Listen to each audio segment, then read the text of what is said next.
Welcome back to Shacknews E3 live show. I'm here talking about Sea of Thieves. Could you please introduce yourself to our reader? Yeah, sure. Watchers? Yes, I'm Ted Timmins, and I'm the PC design lead for Sea of Thieves. Great.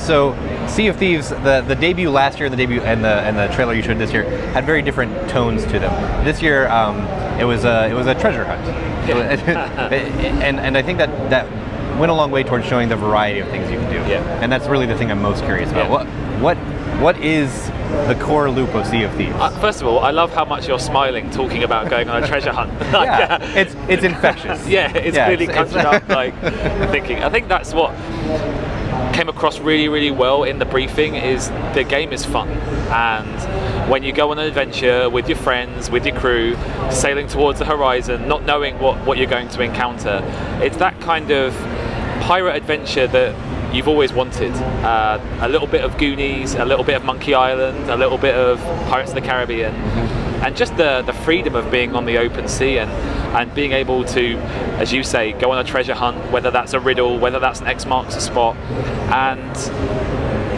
just have fun and enjoy the journey and kind of see where it takes you, because a lot of the game really is about, whilst we give you the voyage that you go on and you get maps that will take you to whichever island, that the randomness of the game, who you encounter on the seas, the other ship on the horizon, which will be full of real players in our shared world, is just ripe for adventure.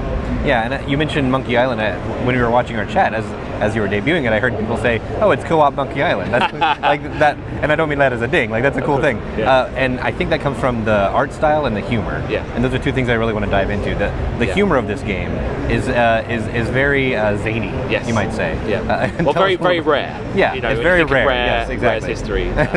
I think it's to talk about the art style as well. Ryan Stevenson, our art director, had this vision for a game where everything feels a bit used. You know, like when you look at the wood on the ship. I'm looking over your shoulder right there. It's a grimy world, but it's animated. Yes, it's not ultra realistic. Yeah, and then when you go to the island, they're lush and tropical. But then you go to the wilds, which are like dark and dingy. So the game is, whilst it has a consistent tone, it's full of differing environments. You know, the time of day will change, and then you have to turn your lanterns on to light the way. And we have an incredible rendering and technical art team who have, of course, created the water, where when you look at the water, that's part of the feel of it, and then combined with the audio of the water lapping up against the ship, it gives you that feeling that you're actually there, you're actually exploring. And in terms of the tone of being very humorous, this is Rare's take on a pirate game. This is the four of you on your ship, this big ship with a crow's nest, with cannons, with a lower deck, with all the things that you expect to encounter on a ship, and I think a part of that fun has come from adding features like firing yourself out of a cannon. You know, why did pirates not really do that? It's a super fast way to get to an island, and we're innovating better than original pirates will have done way back when. So it's our take with that quintessential British humour. So I'll get back to more substantive questions in a second. Yeah, but, sure, yeah. But the firing yourself out of a cannon thing. Do you land on a ship automatically, or could you have just overshot and landed straight in the water? You could totally overshoot. I mean, from recollection, that shot took 86 attempts. So I think on that note as well, like, we've actually just bought the game with us. I think like previously, certainly in my career, when you go to an E3, you tend to build a demo. You build something that might have changed when it comes to slice, it'll show well, yeah, completely that, and that's the exact terminology for it. And with Sea of Thieves, we just bought the game, and the reason that we're able to do that is we have a technical alpha right now with 50,000 players in our insider program actually taking part in that actively. And although we have an insider program of 200,000, they'll all have a chance to come in whenever we increase the pool of players. So because we have that player base, that install base already, we just thought we should just bring the game to E3. We should just record the game for our trailer. And I think that's why it's resonated so well, is that players look at it and they believe in what we're showing, and they go, oh wow, I want to sign up, I want to be a part of that journey. And we're here to also say that, you know, if you want to sign up, our players are actually actively on the forums giving us feedback, shaping the game. It goes back to my original point about how we're trying to make this game that everyone can feel a part of, and that they can see something in here for them. And the best way to do that is to build the game with real players. And so I log into Sea of Thieves. Yes. I've gathered 3 of like me hearties, and and we're looking for something to do. Like what options stand before us? Where do we go? So I guess I'll talk you through the trailer, and then I'll move very quickly onto just some of the stories that I've seen come out of E3. So, of course, the trailer shows that when you boot up the game, you have some maps. You choose whether you want to go on the riddle maps or you want to go on the X marks the spot maps, and you head off for adventure. What happens from that point on, I can't tell you what would happen. You might encounter a storm. You might encounter a shipwreck. You might encounter another crew. You might encounter some skeletons. Like, it's every time we add a new feature to the game, which we're doing every few weeks, because to our audience, we send them a new build every week, and of course we have features that roll in with that. What we're finding is that the stories exponentially increase. When you have, I'll refer to it as ingredients. When you have ingredient A, ingredient B, C, D, and E, and that keeps going, how ingredient A and F interact with each other adds a new story. And that's not something that you've scripted, it's something that just happens. It just organically happens. So yesterday we found actually that 4 of the crew that I was watching them play, this is later last night when we were doing the after hours play sessions, was they actually just stopped going on their quest, and they decided to have cannon firing competitions of who could fire themselves the furthest from the cannon. And it's that kind of openness to interpret the voyage how you want that voyage to happen. Some people might not even go on voyages. They might just choose to raid other ships. They might be like the kind of pirate who goes, I'm not going to go on a voyage, I'm going to go and steal treasure.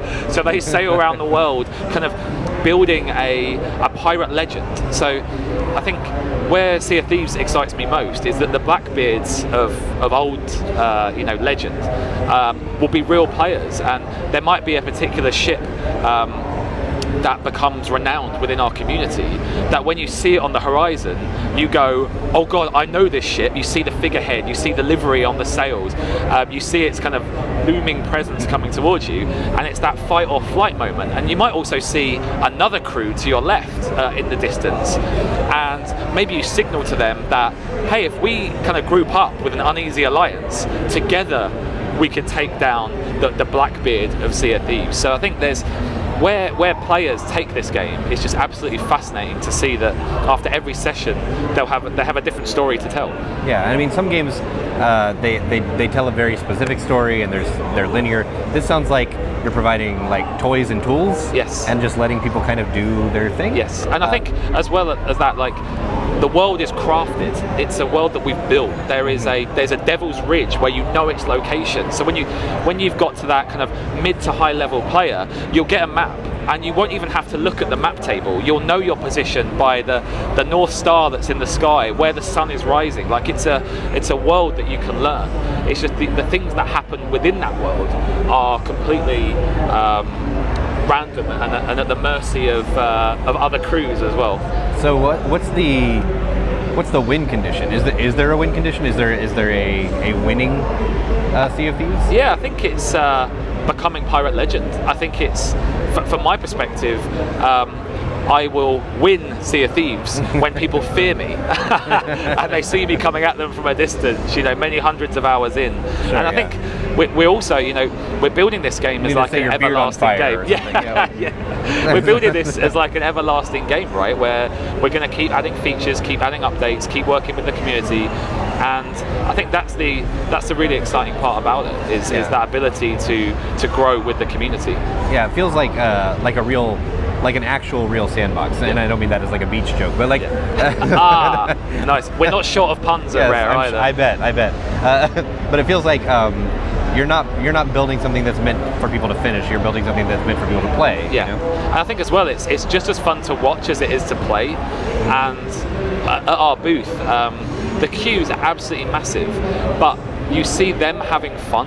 Like they're watching what's going on the screens in front of them, and they're actually seeing the different stories playing out. So kind of by the time they've actually reached the front of the queue, they're already aware that this could go in any direction for this play session, and I think they're approaching it with that open-mindedness of like, we're pirates. What's our destiny? What's our voyage going to be? Yeah.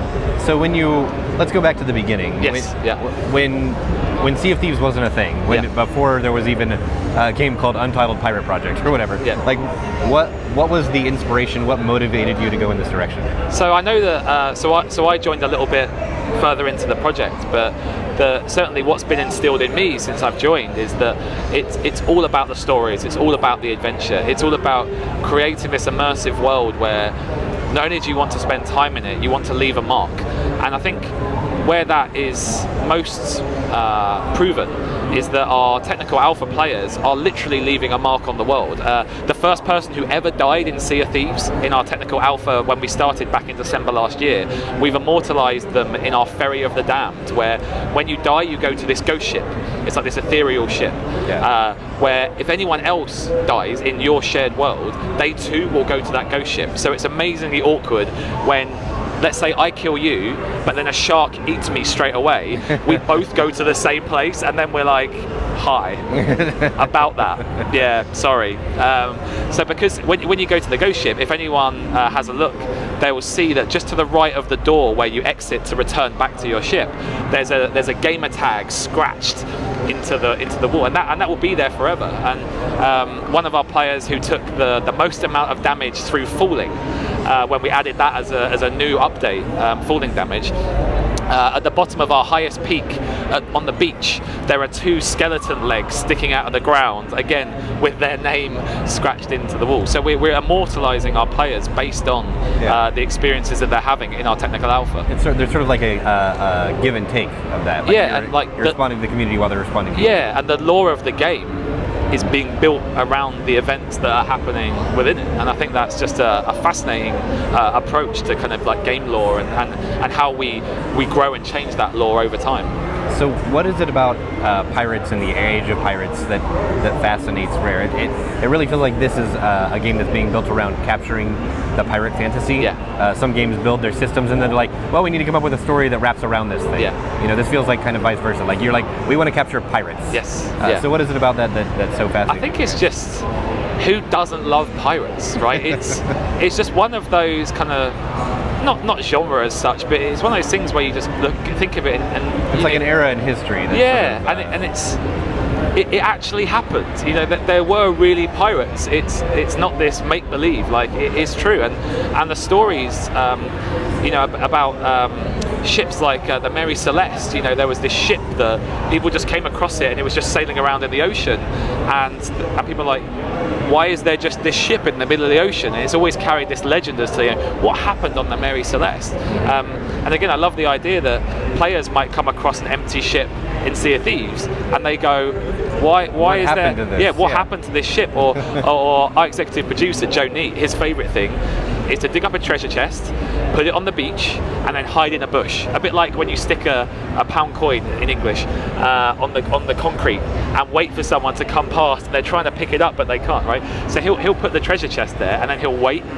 And then when the crew come along and they're like, guys, we just found a mythical chest, out he comes and then wipes them out, takes their treasure, takes the ship, and then sails off to the horizon. So again, that's just I don't want to keep reading off stories, but like I have these kind of favourite stories from our play sessions that we've been having, where I just think about how many more we're going to be having from playing the game. Yeah, and it was sort of funny, right after we saw your presentation, we saw Ubisoft's presentation, which also had a pirate game. It almost feels like it's in the zeitgeist somehow right now. Yeah, I think when you think about pirates, there is this inherent love of wanting to be on a ship at sea. I think it's the freedom.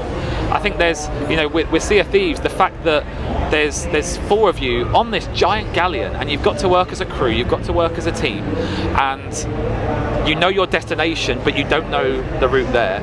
It's just playing the shanties, drinking the grog, bailing when you're taking on water. It's living that pirate fantasy that you see in Black Sails and Pirates of the Caribbean, and we're actually enabling you to play that role. And I think that's why that kind of liberating feel is something that not many kind of themes let you have. And you mentioned how you might be sailing and you might see the Blackbeard of this world or whatever. How densely populated is the world? If 100,000 people are playing at a time, you're not going to have all 100,000 ships like in any person's game. So like how does the game sort of select who you run into, who you don't? Yeah, of course we have an incredibly fantastic engineering team. Like a game of this scope and this scale of not just the world size, but the sort of the technical shared world aspect. And I think that it's actually less about the numbers. And this isn't me trying to kind of dodge the question, because it's. Did you play Journey? Yes. So it's that feeling that you know that there's numbers, you know that there's matchmaking, you know there's servers going on, but when you encounter someone, you don't see it, and that's the part that makes it so kind of fantastical and so almost like the romance of being a pirate. And I think for us, when you encounter a ship on the horizon, or in fact, one of my favourite stories of late was. We've got this giant precipice on one of our islands, and two crews arrived from opposite sides, so they didn't even see each other, right? And they've pulled up, they've either fired themselves out of cannons or they've swum to the island, and then suddenly you hear the voice of the other crew, because we have this thing called proximity chat. So when you get close to each other, you can actually hear them. And that's where I was trying to communicate with my crew that there were other crews. But it's really difficult to tell your crew not to talk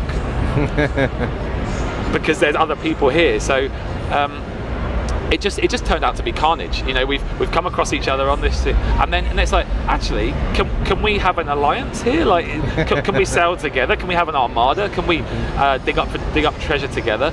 So I think it just floats these really interesting conversations around how you're going to react when you see that ship on the horizon. Do you fight flight? Do you turn off the lanterns? Do you go in the storm to lose them? Let's say that you've got a ship and it's full of treasure. You've just been going voyage, and you haven't cashed any of it in at the outpost because the chests are tangible and they're at risk until you go to the outpost and cash them in. So let's say that someone suddenly decides to give chase to you and you're tailing it and you're like, right, we've got to get out of here. You could throw a chest overboard, which would bob in the water in the hope that they would stop to pick it up. So do you sacrifice the chest that you could lose in order to gain the majority, or do you risk sinking? It's like each losing all of your chest. Each play session is like 1,000 tiny decisions like that. Yeah, completely. But there are some decisions that are like, oh my god, yeah. But then there's tons of other ones which are that bit more relaxing of like, hey guys, have you loaded the cannons? Because we should be prepared. Yeah, we should be ready. Shall we go into the storm? It's quicker, or should we go around it? So it's coming in. It's not coming until 2018. Yeah. But people can get involved already. Yeah, totally. So we've come here to E3 to say early 2018 is when we go to our broadest audience. But right now on SeaofThieves.com, you can sign up to become an insider and have a chance to play the game, because we want to get you involved and we want to get your feedback and we want to build the pirate game that you've always wanted. Great. Awesome. Well, thank you for your time.